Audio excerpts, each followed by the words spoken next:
Kita simak sejumlah informasi terpopuler di cnbcindonesia.com di sepanjang hari ini. Setelah dilakukan sejumlah pengetatan, mulai dari PPKM darurat hingga PPKM level 4, penanganan COVID-19 di DKI Jakarta mulai menunjukkan hasil, di mana saat ini kasus COVID-19 di ibu kota jauh lebih terkendali jika dibandingkan dengan pekan lalu. Salah satu tolak ukurnya adalah kasus aktif di DKI Jakarta yang terus menurun dan tercatat sebanyak 51.860 kasus pada Senin 26 Juli kemarin. Dengan total 140 rumah sakit rujukan COVID-19 dan sejumlah tempat isolasi terpusat seperti Wisma Atlet, jumlah kasus aktif tidak lagi mengerikan seperti pekan lalu. Sebagai perbandingan pada 16 Juli lalu, jumlah kasus aktif di Jakarta mencapai 110.574 pasien. Dan kasus aktif di Jawa Barat per 26 Juli kemarin mencapai 128.847 pasien. Menteri Kesehatan Budi Gunadi Sadikin mengatakan, saat ini terjadi penurunan tingkat keterisian rumah sakit atau bed occupancy ratio terutama di DKI Jakarta. Ia menyebutkan kapasitas rumah sakit di seluruh Indonesia sebanyak 430.000. Dan pada pekan lalu terisi sekitar 92.000 pasien dan saat ini sudah turun ke 82.000 pasien COVID-19. Dengan kondisi ini, ia menegaskan bahwa rumah sakit masih memiliki kapasitas untuk menerima tambahan pasien COVID-19 yang membutuhkan perawatan.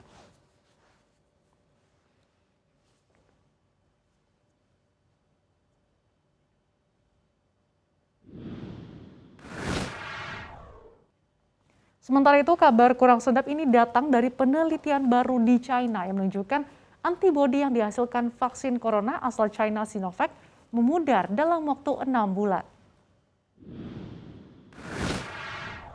Penelitian baru di China menunjukkan bagaimana antibodi yang dipicu vaksin COVID-19 Sinovac menurun di bawah ambang batas utama.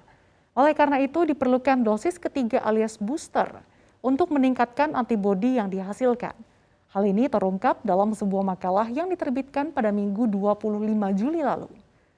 Laporan ini menyebutkan untuk peserta vaksin yang sudah menerima 2 dosis dengan rentang 2 hingga 4 minggu, hanya 16 hingga 35,2% diantaranya yang memiliki tingkat antibodi di atas ambang batas 6 bulan setelah dosis kedua. Studi ini dilakukan dengan mengambil sampel darah orang dewasa berusia 18 hingga 59 tahun yang dilakukan kepada 2 kelompok masing-masing terdiri dari 50 orang. Sementara peneliti juga memberikan dosis ketiga Sinovac kepada 540 peserta dan ketika peserta diberi booster sekitar 6 bulan dari suntikan kedua, tingkat antibodi meningkat sekitar 3 hingga 5 kali lipat.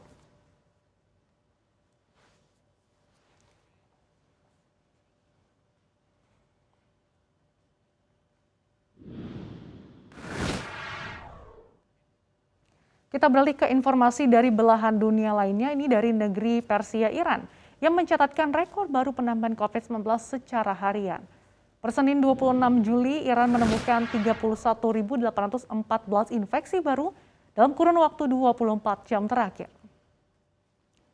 Angka penambahan kasus harian ini menjadi rekor terbesar Iran, di mana Iran juga pertama kalinya mencatatkan penambahan kasus melewati angka 30.000 kasus per hari.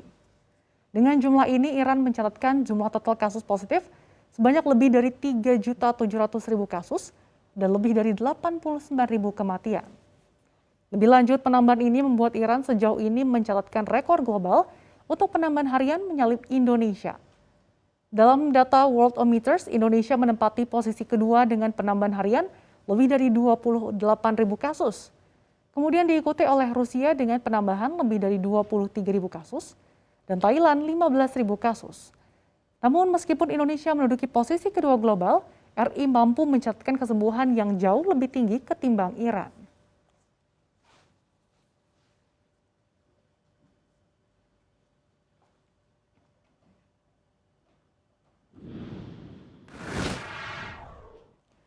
Kita ke informasi domestik, di mana nih pasar Tanah Abang ini kan menjadi salah satu pasar yang paling sibuk ya di Indonesia dengan beragam aktivitasnya mulai dari tekstil hingga makanan.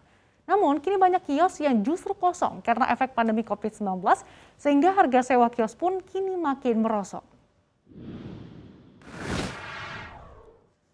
Penurunan harga sewa di pasar terbesar se-Asia Tenggara ini terjadi akibat permintaan terhadap kios yang mengalami penurunan tajam.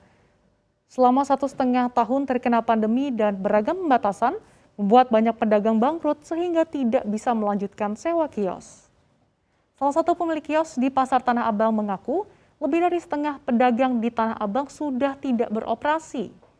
Kondisi diperparah dengan adanya PPKM darurat selama lebih dari 3 pekan lalu, di mana pedagang tidak boleh berjualan. Ia mencontohkan Blok A dan B dulu sempat menyentuh 200 juta hingga 250 juta rupiah per blok untuk penyewaan 1 tahun. Namun saat ini harga sewanya bisa hanya di bawah 100 juta rupiah.